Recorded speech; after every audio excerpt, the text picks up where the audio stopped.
Aesthetic dentistry में अगर आप एक perfect natural looking smile create करना चाहते हो तो सिर्फ टूथ का शेप या कलर इम्पोर्टेंट नहीं होता, बल्कि उससे भी ज़्यादा इम्पोर्टेंट होता है सिमेट्री और प्रोपोर्शनल बैलेंस।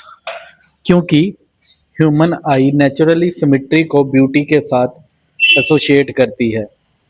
अगर अगर किसी पेशेंट के टीथ एसिमेट्रिक हैं या एक दूसरे से डिसप्रपोर्शनेट हैं, तो चाहे आप कितना भी अच्छा कॉम्पोजिट या विनियर बना लो, ओवरऑल स्माइल इम्बैलेंस्ड और अननेचुरल लगेगी, क्योंकि हार्मोनी डिस्टर्ब हो जाती है। सिमेट्री का क्या मतलब है? लेफ्ट और राइट साइड के टीथ एक दूसरे के मिरर इमेज होने चाहिए, स्पेशली मिडलाइन के अराउंड। अगर हम सेंट्रल इंसाइजर की बात करें, दोनों सेंट्रल इंसाइजर के मीजियल कंटूर, इंसाइजल एम्ब्रेजर, जिंजाइवल एम्ब्रेजर सब कुछ मिरर इमेज होने चाहिए, तभी स्माइल नेचुरल और प्लीजिंग लगेगी। अगर आप डायस्टीमा क्लोजर या प्रॉक्सिमल कंपोजिट एडिशन कर रहे हो, तो सबसे बड़ा मिस्टेक ये होता है कि डेंटिस्ट अप्रॉक्सीमेट कंटूर बना देता है बिना मेजरमेंट किए, जिसकी वजह से एक टूथ वाइड हो जाता है, दूसरा नैरो हो जाता है। एसिमेट्री पेशेंट को इंस्टेंटली नोटिसेबल लगता है। इसलिए प्रोफेशनल अप्रोच में आप पहले इंटरडेंटल स्पेस मेजर करते हैं, फिर एडजेसेंट टूथ की विड्थ मेजर करते हो, फिर कैलकुलेट करते हो कितना कंपोजिट ऐड करना है हर साइड पे।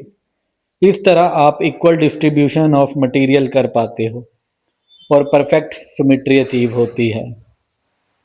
मिडलाइन के केस में सबसे ज़्यादा अटेंशन चाहिए होता है। फ्लाइट डेविएशन भी मिडलाइन फ्लाइट डेविएशन भी इमीडिएटली विजिबल होता है। मीजियल सरफेस आइडेंटिकल होना चाहिए, इंसाइजर एम्ब्रेजर सिमेट्रिकल होना चाहिए और जिंजाइवल लेवल इक्वल होने चाहिए। अगर ये मिसमैच हो गया, स्माइल अननेचुरल लगती है। अब सिर्फ सिमेट्री इनफ नहीं है, टीथ का एक दूसरे के साथ प्रॉपर प्रोपोर्शन में होना भी इक्वली इम्पोर्टेंट है। प्रोपोर्शन का मतलब है एक टूथ का साइज दूसरे टूथ के कंपैरिजन में कितना होता है।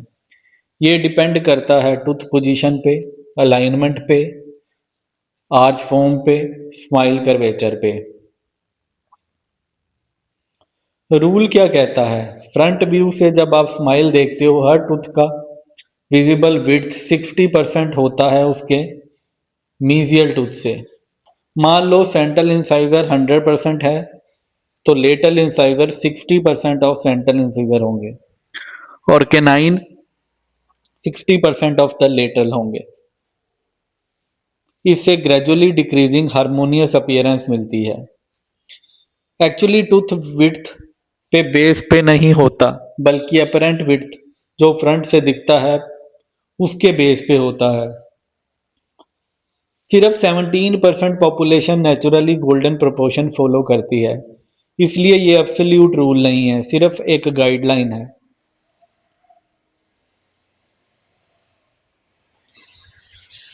अब डेंटिस्ट्री में सबसे ज़्यादा यूज होने वाला कंसेप्ट है width to length ratio of teeth.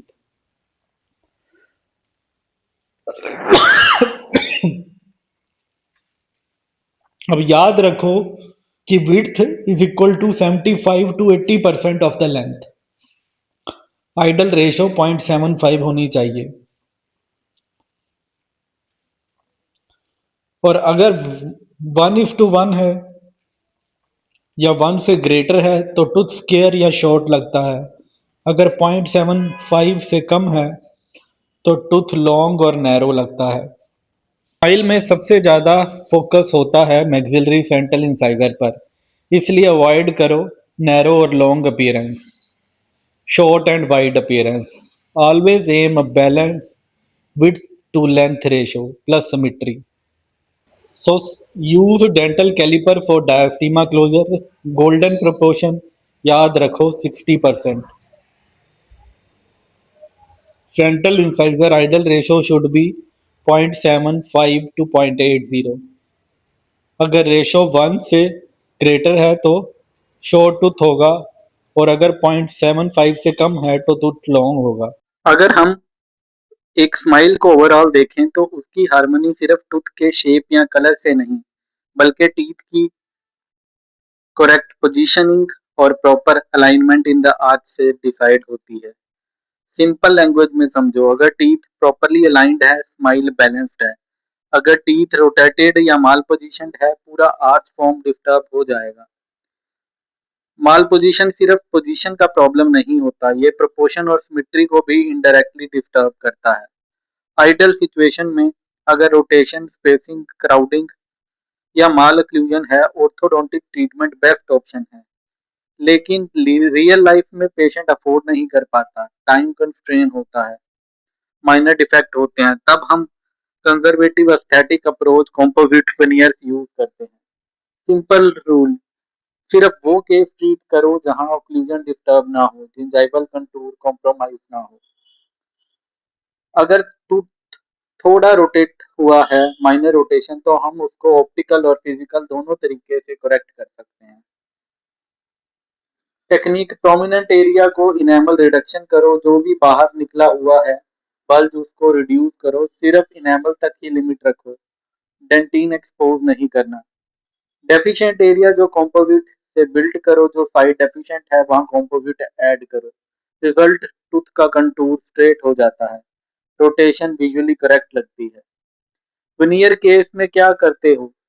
अगर इनडायरेक्ट विनियर प्लान कर रहे हो, इंट्रा इनेमल प्रिपरेशन करते हैं, प्रोमिनेंट एरिया में ज्यादा रिडक्शन करते हैं ताकि फाइनल रेस्टोरेशन प्रॉपर कंटूर में आए, ओवर बल्की ना लगे। अगर कोई टूथ स्लाइटली लिंगुअल साइड में डिस्प्लेस्ड है, तो हम उसको डायरेक्ट ऑर्थोडोंटिक्स के बिना भी करेक्ट कर सकते हैं। फेशियल सरफेस पे कंपोजिट बिल्डअप या विनियर प्लेसमेंट टूथ को विजुअली लेबियल पोजीशन में लेके आते हैं। अब अगला आता है surface texture.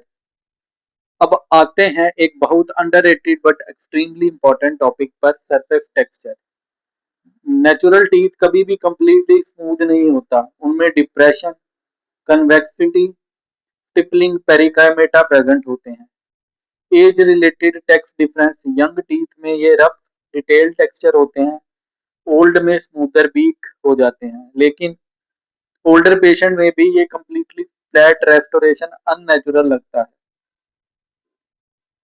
Light reflection concept, light को ब्रेक करता है और मुझ और मल्टीपल डायरेक्शन में रिफ्लेक्ट करता है। कलर एस्थेटिक डेंटिस्ट्री का सबसे कॉम्प्लिकेटेड पार्ट है, क्योंकि ये मल्टीपल फैक्टर्स का कॉम्बिनेशन होता है। ह्यू, ये एक्चुअल शेड होता है। वैल्यू, इट रिप्रेजेंट्स लाइटनेस और darkness. Chroma represents the intensity. Cervical area if darker, incisal area it's lighter.